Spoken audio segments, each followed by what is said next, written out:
It's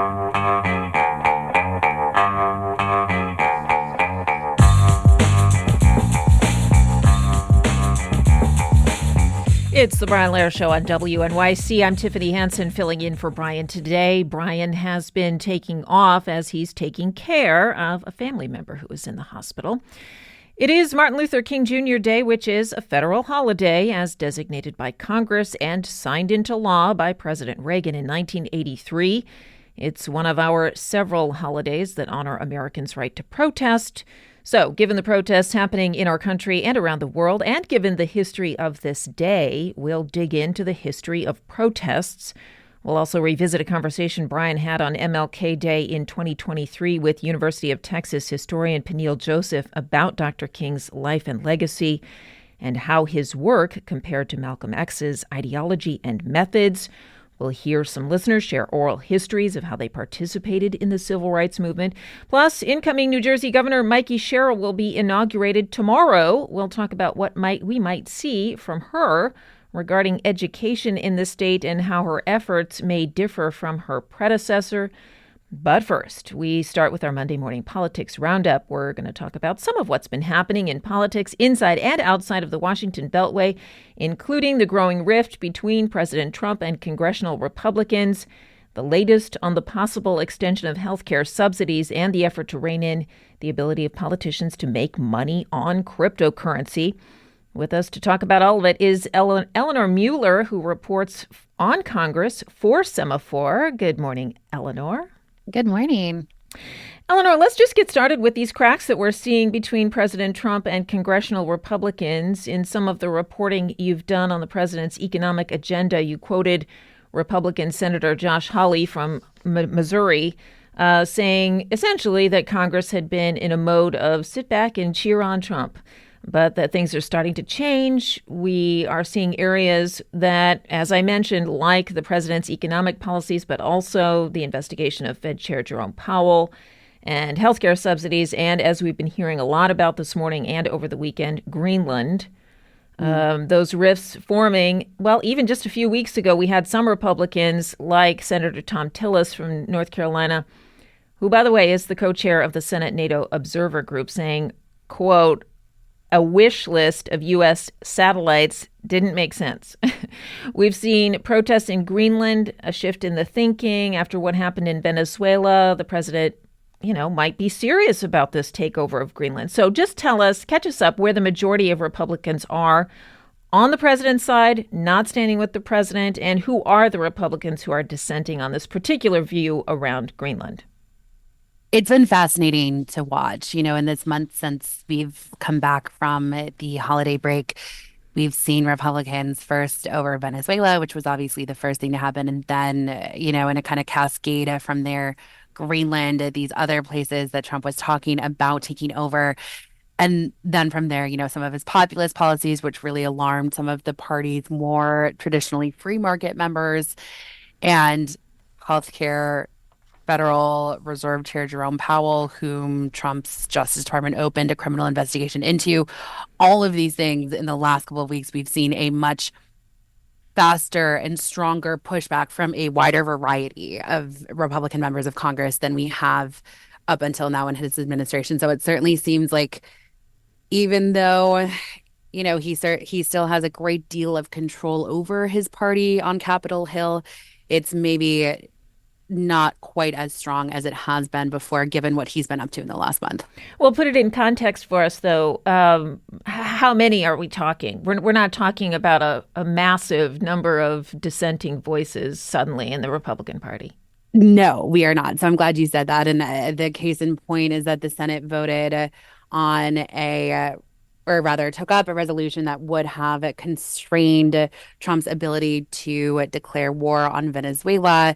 They voted last week on a motion to essentially kill the bill, which obviously the White House wanted to do. And only 5 Republicans had voted for that resolution the first time it came up, and then they wound up successfully blocking it when the White House was able to flip some of those Republican senators. So that includes Senator Young from Indiana. So again, it's more than we've seen until now. It is still not by any means, a robust challenge of his executive authority. Still a handful. Yeah. Yeah. All right, listeners, Eleanor and I would love to have you in this conversation. What questions do you have about the growing rift between Republican lawmakers and the president? Where do you think members of Congress should push back on the administration more? What issues potentially around affordability or government oversight? Is Congress doing enough on those issues to act? How do you see all of this playing out in this coming midterm elections this coming year? All right, call us, text us. We definitely want to hear from you. 212-433-9692. You can call and, as I said, text at that number. Eleanor, let's talk a little bit more about Greenland here because it's on top of everyone's mind here this morning. Mm-hmm. Are the objections from the dissenting Republicans to a takeover of the region of the country specifically, or are the objections more based on the impact that it would have on, the relationship between the U.S. and NATO, the relationship between the U.S. and the EU, or both? I think it's all of the above, right? Yeah. Like, obviously, we've spoken with several Republican lawmakers who have said that they wish Trump would take military action off the table, that he'd make very clear that he's talking about opening some kind of dialogue. But there are a ton of GOP lawmakers who have told us that even just the conversation of wanting to take on Greenland as the United States is incredibly harmful, not just to our relationship with Greenland and Denmark, but also the rest of the European Union, to, of course, NATO. And for those reasons, this is something that we really need to drop. And it was fascinating to watch it first play out on the Hill because we started the week after the attack on Venezuela with many members, including Senator Tillis, who traveled there this weekend, was really, really adamant that this was something in recent days, that this is something that would be considered unacceptable.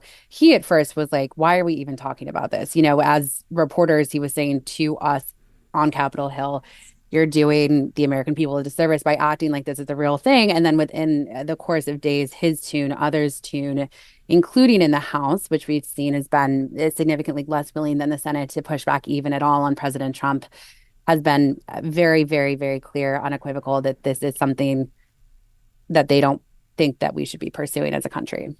Was the action in Venezuela really the tipping point there? It was, we, extracted Maduro, and then almost immediately Trump brought up all of these other countries.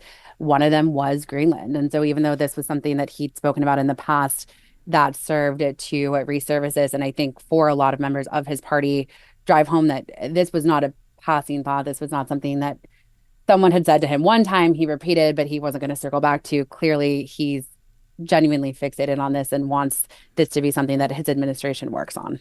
All right. You mentioned Senator Tom Tillis. He was, as you said, in Greenland over the weekend, joined by Senator Murkowski from Alaska. I have a clip here of Senator Murkowski. I want to play that and then we'll talk about it.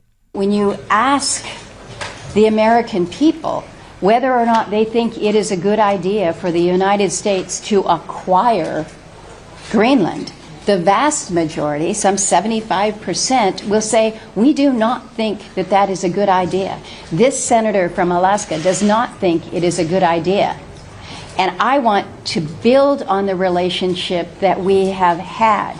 As Aya and I penned in an op-ed about a year ago, Greenland needs to be viewed as our ally, not as an asset. Eleanor, I think it's worth noting, and correct me if I'm wrong here, but I think that Tillis and Murkowski were the only two Republicans, and it was a coalition of Democrats that went along with them, right? Yes, as far as I know, that's correct. All right, and so this trip, presumably to smooth things over, in addition to what Senator Murkowski was saying, is that there was talk there of these shared security goals. So I'm just wondering what lawmakers are talking about specifically in terms of goals. Is it security? And I'm talking about both those who are in favor and those who are opposed to the action. Security goals. Is it security for the Arctic? Is it the rare minerals? Are there military goals? What are we hearing the most from Republicans on this? It's a great question. And I think that is a significant part of the pushback we're hearing from Republicans on Capitol Hill is what exactly purpose would it serve U.S. national security if we were to acquire Greenland? I think for a lot of them, including obviously Senator Tillis, Senator Murkowski, who are on this trip, they think that the U.S.'s interests are being served currently by our existing relationship with Greenland, and there's nothing really to be gained by expanding or taking over the Danish territory. And so, whether or not the administration can convince its own party in the next week or so that there really is something to be gained, I think will have a big effect on whether or not we see this advance or whether we just see the wheels continue to spin. Why a week or so? I feels like we're really reaching a boiling point here, especially with the announcement in the last couple of days of, potential trade restrictions by the administration on Greenland and Denmark in retaliation for their resistance to this idea that the US wants to buy them. Yeah, what have we been hearing about those tariffs in terms of, both from opposition in the party and dissension in the party? Yeah, Trump said on Saturday that the U.S. will impose tariffs on countries that have sent troops to Greenland in recent days in a show of support for Denmark. We saw very quickly, pushback from those same Republican and Democratic senators who had already expressed concerns, who had traveled there earlier in the weekend. Senator Tillis said it's quote, bad for America, bad for American businesses, bad for our allies. Instead, it's good for these people who want to see us divided. And it's interesting because he continues to kind of place blame for what he's openly saying is a bad idea on President Trump's advisors, quote unquote. But we've seen a great deal of reporting from within the White House that has shown us that it really is Trump himself that is personally interested in this. We are talking with Eleanor Mueller, who reports on Congress for Semafor. We're talking about a whole range of issues here for our Monday morning politics roundup, including this growing rift between Republicans in Congress and the administration. Listeners, of course, we'd love for you to join this conversation, 212-433-9692. You can call us. You can text us at that number. Eleanor, let's bring Carl in Staten Island into the conversation. Good morning, Carl. Good morning, and thank you for taking my call. Trump claims that we need to take over Greenland for security purposes to defend it from China and Russia. Explain to me if I'm wrong. Denmark was a founding member of NATO. So doesn't NATO become the de facto security team that would protect Greenland from being taken over by Russia or China? Thanks, Carl. Yeah. So, Eleanor, this is one of the issues that has been raised among NATO countries that are now being more vocal about this whole thing, which is NATO's role and also what any sort of action by the United States in Greenland would do to NATO. We mentioned it a little bit, but to Carl's question there, where does the responsibility here for standing up for Greenland lie? Is it with NATO? It is absolutely with NATO, and that's part of the reason we've seen Senator Tillis be one of the Republican senators who is so outspoken about the dangers of this type of conversation. He is the co-chair of a group within the Senate that is responsible for kind of defending NATO, defending the U.S.'s role within NATO.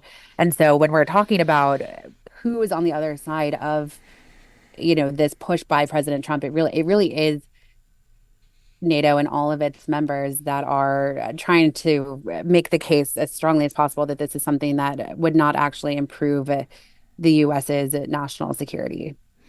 We mentioned this action in Venezuela as sort of the tipping point here between, sort of a murmur of dissension among Republicans to now a larger, although, still small, chorus of voices dissenting in the Republican Party. Taking a look at Venezuela, we saw the evolution of the Republican response to that in real time. So maybe just kind of recapture for us how we saw that evolution from the capture of Maduro to today, both positive and negative. I assume, they're pretty much falling along party lines, right? They are, right. It's some of the same members that we've been watching since Trump was sworn into office who have indicated some concerns about his agenda. That's Senator Tillis, particularly since he announced his retirement last year. It's Senator Murkowski, Senator Josh Hawley, who is in some instances, a real staunch ally of the administration, and I think is seen by many as typically likely to stay that way, but in some ways is willing, or at least more willing than others, to openly say that he has some concerns. And so you're right, you make a great point. We're not talking about a full-scale leadership-led majority resistance to these things, at least not openly. I think we've heard that several members, both in the House and the Senate, are privately being much more open about their issues, not only with, the way the strike on Venezuela was handled, but then also the effort since to infringe on Denmark and Greenland, to pursue some more populist policies like banning institutional investors from housing, like capping credit card interest rates. And then, of course, this Justice Department criminal investigation into Federal Reserve Chair Jerome Powell, which a lot of congressional Republicans saw as a real threat to, U.S. markets. And in some ways, they were proven right. I think investors did not react as badly as they may have because so many Republicans were so quick to push back. And so I think in some ways the threat was not seen as real, but we did see the dollar go down. We saw gold go up. And so it's certainly a thin line that the administration is walking on that front specifically. And I think that we've seen that evidenced in the last couple of days because the administration really hasn't come back to it. Trump said explicitly at the end of last week that he has no plans to fire Powell anytime soon. You said Tillis is retiring. This is Tom Tillis, right? Yeah. So the cynic in me, Eleanor, says, well, of course he can speak out now because he's not worried about reelection. Yep. And you know what? It was actually, I was surprising to me, at least, as someone who has covered Senator Tillis for quite some time, because I thought we were going to get this side of him much earlier on. We kind of got in this tiff with Trump. That's when he announced that he would not be seeking reelection. And I thought immediately we would see this really open pushback on so many of the things that we've heard others express concerns about privately. And it took him a few weeks, but we got there this month. He was speaking out about Venezuela, about the Fed, about Greenland. And it's that last point, Greenland, that we've seen him really dial in on as members are hearing from their allies in Europe as far as their concerns here. Talk a little bit about how the president is pushing back against the members of his party who are standing up to him. I was reading about, was it a congressperson in Louisiana who is up for reelection? The president, I think over the weekend on social media, endorsed a challenger of these handful of Republicans that we see dissenting. How is the president reacting to that? Yeah, we saw Trump over the weekend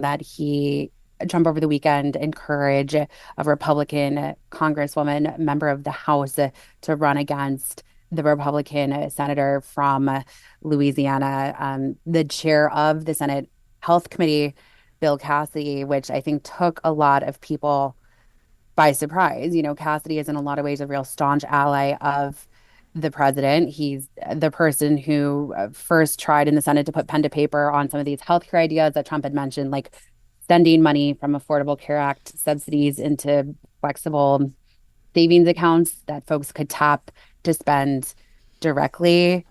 But, at the end of the day, it did not matter. And Trump went ahead and he made that announcement. So fascinating look at how, the White House is willing to put its money where its mouth is here. Are we seeing social media posts about other members that are pushing back against him? Oh, yes. We saw, when we had that first vote on the resolution that would have required Trump to basically acquire consent from Congress before he pursued further military action in Venezuela, there were 5 Republican senators that first voted against advancing that legislation. And Trump almost immediately on Truth Social posted all of their names, calling them bad Republicans, saying that they were not aligned with his agenda.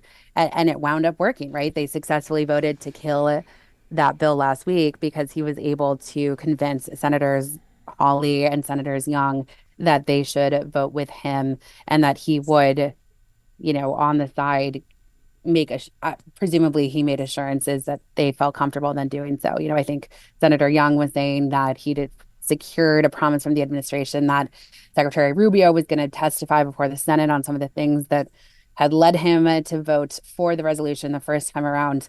But either way, yeah, they were able to successfully squash that.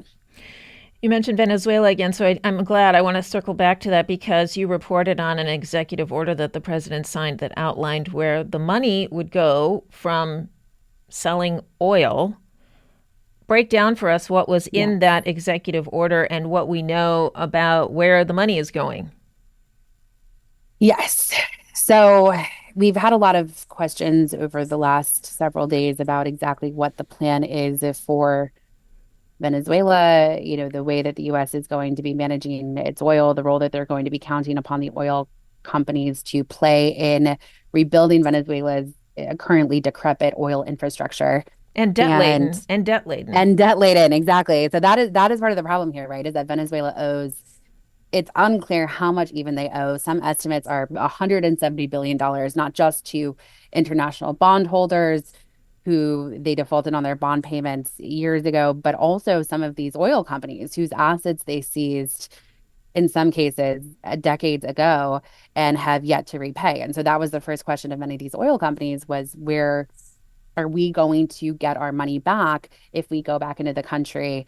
And they've received very mixed signals from the White House. Trump has made comments at some points to the effect of, yes, we're going to try and help make you whole again, and then made comments at other points to the effect of, let bygones be bygones, help us out, and we'll make it worth your time somehow, but I'm not going to make any promises about getting your money back. So one of the questions we were able to answer last week, my colleague Shelby Talcott and I were told by some administration officials that they had made their first sale of some of the oil, the Venezuelan oil that Trump had acquired to the tune of $500 million.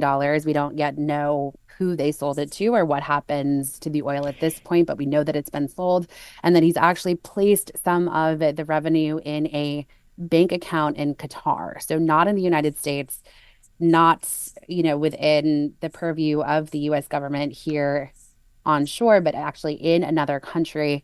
And the explanation that we were given was that allowed the U.S. to handle the money as quickly as possible. And what we've heard sense from some folks is that it also maybe makes it harder for some of Venezuela's creditors to access.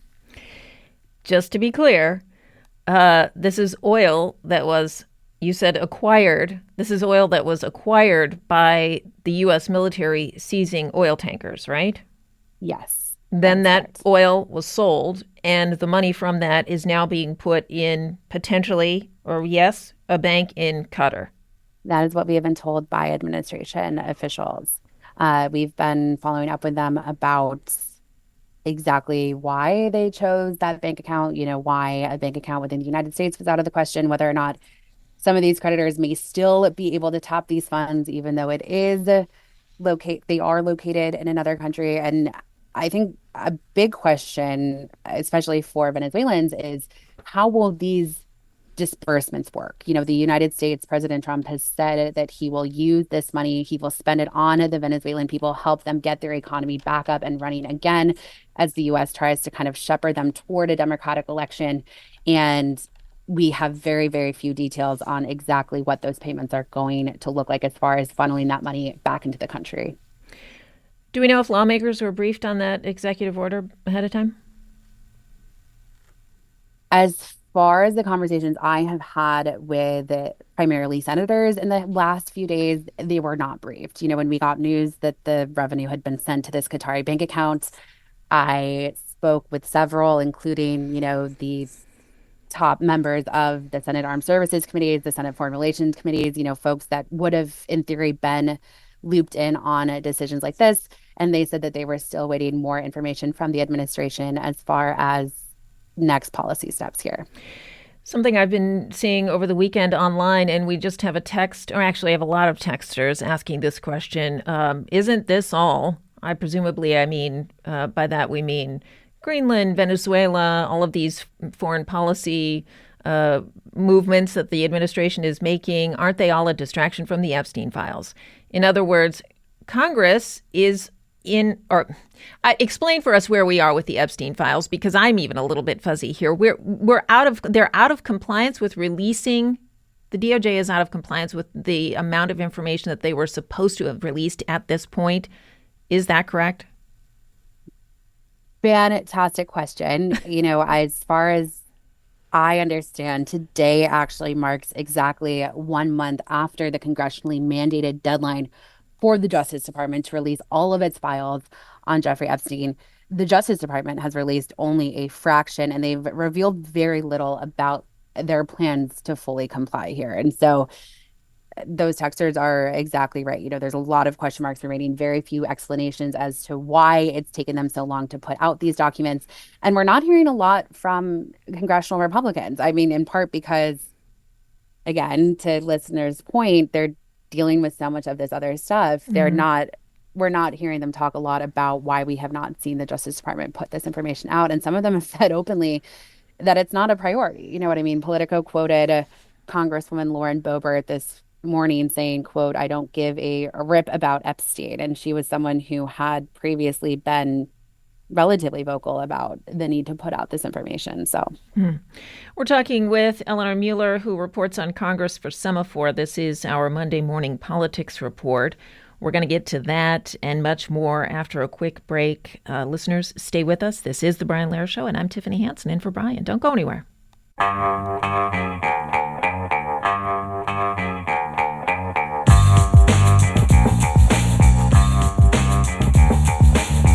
It's the Brian Lehrer Show on WNYC. I'm Tiffany Hansen in for Brian today. Yes, it is Martin Luther King Jr. Day, and coming up next hour, we're going to have a couple of conversations for you about that, including the history of protesting, and also Brian's conversation with the University of Texas historian Peniel Joseph about Dr. King's life and legacy and how his work compared to Malcolm X's ideology and methods. Right now, we're talking with Eleanor Mueller, who reports for Semafor on Congress. We're talking congressional politics. It's our Monday morning politics roundup. Eleanor, I'm going to just go ahead and dive right back in here and bring Jerry in Fairlawn into the conversation. Good morning, Jerry. Good morning. Thank you for taking my call. Just a couple of questions being, how do we encourage Congress to take their heads out of you-know-what and start to do their job instead of ceding their power to the president and convincing the president to do what I call maybe the right thing? And in turn, what can Congress do? And if Congress can't do anything, who can, to rein Mr. Trump in from dealing these weird things regarding Venezuela, Greenland, and then, of course, what can be done to rein in ICE? If they would actually abide by their rules, then we probably wouldn't have a lot of issues.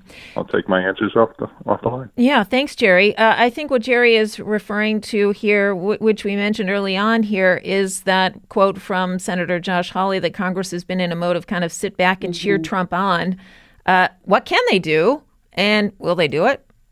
I think that is the question we're hearing across the $100,000 right? question. Where does the buck stop in this Republican-controlled House and Senate? And, if Congress does fail to act, then what does the Supreme Court wind up doing? I think an excellent example is what we're seeing right now with tariffs. The Supreme Court is supposed to rule any day now on whether or not Trump really can impose all of these trade restrictions on an emergency basis, essentially. And if the justices rule that he cannot, then for a lot of these other trade tools, he's going to have to get Congress's approval. And that seems like a relatively high bar. And so on issues of foreign policy, it's a little bit trickier, right? We saw that resolution in the Senate last week that they successfully killed that would have required Trump to come to Congress if he were to take further action in Venezuela. We've We know the Democrats are pushing a similar action when it comes to Greenland. The tough thing is that, even though we are kind of within striking distance in the Senate, so even though it is within the realm of possibility that they do get enough votes to advance this, it seems highly, highly unlikely, even with Speaker Mike Johnson's incredibly narrow majority in the House, that they would actually pass anything like this. And so as of right now, the outlook is we are not yet at the point where it seems lawmakers have a path to really cutting down on some of this stuff. And I think as far as, ICE goes, which you brought up, we're seeing a lot of agitation from Democratic lawmakers, especially because Congress right now is in the midst of passing appropriations legislation that will fund the government past the end of this month, or at least certain agencies past the end of this month. And for a lot of them, they're saying, this is where we as the minority need to assert ourselves. This is where we need to say there'd have to be restrictions on this money going to ICE. Again, it's tough, right? Obviously, this is something that their voters want to see, but it's not necessarily something that they're going to successfully be able to pull up because they just don't have the votes, even with only a few more House Republicans than House Democrats in the lower chamber. And so I think a lot of eyes on exactly your point, and we don't know just yet how precisely that's going to play out. Well, to split hairs a little bit, it's not that there's not a path, right? It's that nobody wants to walk down the path. Yes. The path is not being taken. And that is not largely. Can we attribute that somewhat to the fact that it's a midterm year? Absolutely. I think a lot of, as we saw again over the weekend with Trump's endorsement of another Republican challenger to the Republican incumbent senator who chairs the committee that will have to advance the president's health care plan if it comes to that point in the next couple of weeks. He's clearly not unwilling or afraid to call out folks that he does not feel are aligned with him. And I think a lot of Republicans are pretty nervous to play that game. Well, let's talk about that healthcare plan that the president released. A White House official saying the door to subsidies, which had been kind of the focus of the talk around healthcare up to this point, that door hasn't closed. So just really quickly catch us up on, one, what's in Trump's plan, and two, how does that relate to these subsidies that we had been hearing so much about? Yeah. So the plan was a combination of things that Trump has talked about in the past. He teased earlier in the week kind of a comprehensive healthcare undertaking, not necessarily what we saw. Instead, we saw him bundle together these things that he's talked about before, including this idea of expanding health savings accounts for Affordable Care Act enrollees. So instead of, again, extending those enhanced ACA subsidies, taking that money and putting it in an account that people can choose themselves how to spend. There was no mention of extending these Affordable Care Act subsidies that expired at the end of last year that have already caused Affordable Care Act enrollees' premiums to go up dramatically.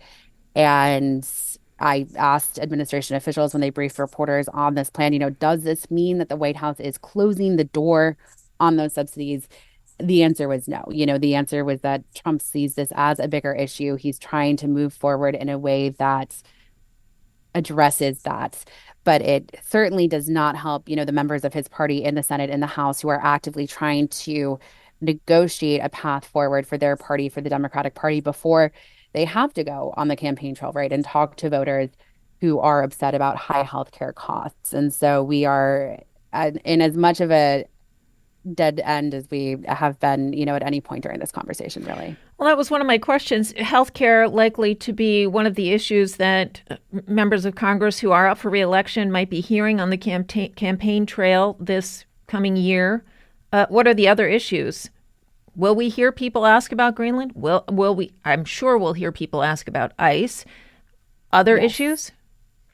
ICE is going to be a big one, as folks who were texting in reflect. I think that the Epstein files are going to be a big one. But it's primarily going to be affordability. We heard from voters over the last year and a half that the reason that they picked Trump to be their president was because they felt that prices were too high. They felt like they were not making enough to support themselves, support their families. And I think there are very few people out there who think that that's changed, right? That we've seen real progress in terms of putting more money back in the pockets of Americans. It's one reason that we saw the Treasury Department move up the filing date this tax season, right? Because Republicans passed this party line tax cut extension. They want people to, as quickly as possible, get those refunds, see those improvements in, hopefully, ideally, they're saying paying less in taxes. But as of right now, I think that most Republicans are certainly bracing to hear a lot from their constituents about how they do not feel like they've seen themselves become economically better off than they were before Trump's election. Given all of this, how vulnerable are the Congress members up for election at this point? Are people nervous? Are Republicans nervous? I think House Republicans especially are nervous. I think there are very few Republican senators out there who think that they will lose the majority in the Senate, but it's certainly, we are seeing a very defensive posture from Republicans in the House, and it will be, they got a tough job ahead of them. Let's just talk quickly, if we can here, before we let you go, about some of the more populist ideas that the president has been throwing out here lately. About credit card interest rates, capping those at 10%, lowering credit card swipe fees. You talk about affordability being something that voters are going to ask about on the campaign trail. Those seem like they could be pretty popular. Do you sense that lawmakers are kind of latching on to those ideas or not at this point? Well, this is an excellent example of what we were just talking about, right? The White House is clearly realizing that it has to focus more on affordability, especially heading into the midterms. And that's why we've seen the president put out these ideas. I spoke with one of his administration officials, Bill Pulte, when one of these ideas was announced. And he said explicitly, I think 30 to 50 ideas on affordability were being tossed around. Trump was picking the ones that he liked. He was running with them. What's interesting is these ideas, for the most part, would require Congress to act. Trump cannot unilaterally require credit card companies to charge no more than 10% in interest. He cannot, unilaterally prevent large institutional investors from buying up a lot of homes and either, tearing them down or renting them out. Yeah, that was the other one I was going to mention, right? Yeah. Stopping investors from buying single family homes. Yes, which is fascinatingly, both of those ideas are progressive Democratic ideas. Like we're talking Senator Bernie Sanders, Senator Jeff Merkley ideas, and this is something that his administration is pushing out themselves. But we haven't seen a ton of coordination with the Republicans who would actually get this across the finish line in the House and in the Senate. I've talked to almost all of them myself since these ideas became public. It's been publicly, a very tepid, we will see what we can do. We're happy to hear the president out. And, privately, on background, off the record, anonymously, they've said these are not ideas that we are interested in pursuing. These go against the core of our identity as free market, pro-capitalism Republicans. And we have no plans, really, of pursuing this legislation. So, of course, we see populists like Senator Josh Hawley saying 100%, we think this is great, let's go. But we're not seeing a ton of movement from the folks who can actually put it into action. And we even saw leaders in the House and the Senate, Senate Majority Leader John Thune, House Speaker Mike Johnson, say explicitly last week that they thought, for example, the cap on credit card interest rates was a bad idea, that it could actually reduce access to credit, which is the bank's argument for why they don't want this to happen. And so it seems like, at least for now, for the White House, this might be more about messaging than actually getting policy enacted. Good spot to leave it. Okay, our guest has been Eleanor Mueller, who reports on Congress for Semafor. Eleanor, thanks for your time and perspective this morning. We appreciate it. Thank you for having me.